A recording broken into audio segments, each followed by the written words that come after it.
Walang babae na pinagmulan. Sino ang nilikha niya galing sa lalaki na walang babaeng pinagmulan? Si Eva galing sa tadyang ni Adan. Lumikha uli siya ng tao galing sa babae at lalaki, yung kabaliktaran ni Adan. Tayong lahat galing tayo sa babae at lalaki.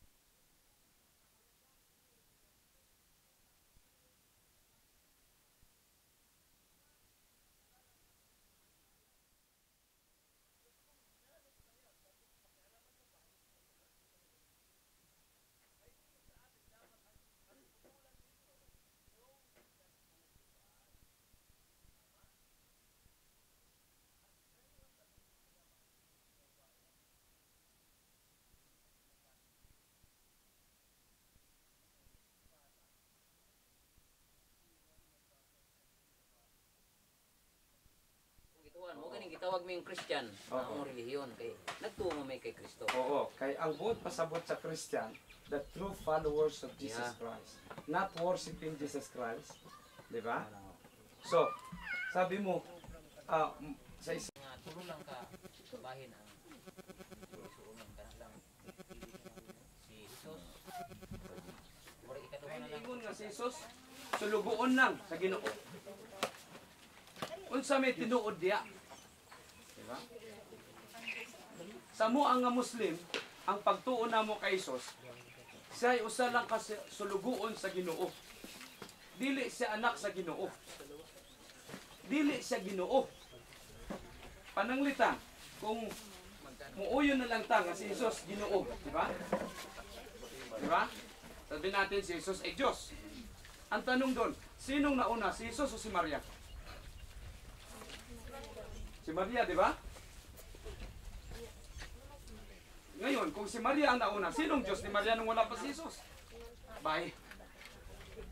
Pares gyapon ni Adan, kung naay amahan si Adan or naay inahan si Adan, dili siyang unang tao. Di ba? Simple na logic ba? Si Maria gitawag nato nga una nga babae kay wala man siya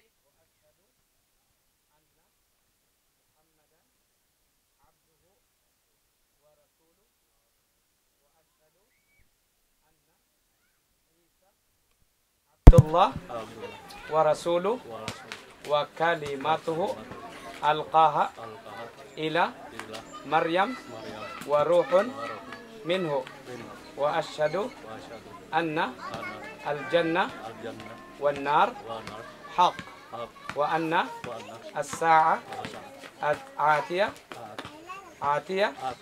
la rayba fiha wa anna Allah yab'athu man fil qubur. Allahu Akbar.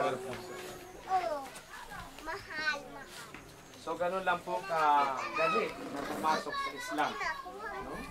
Walang anumang seremonya na dapat natin gawin. Next. Baka sa babae may gusto pero hindi inayakap ha. Baka matako magkayakap.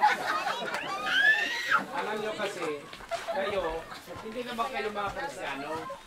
Kayong lahat ay Muslim.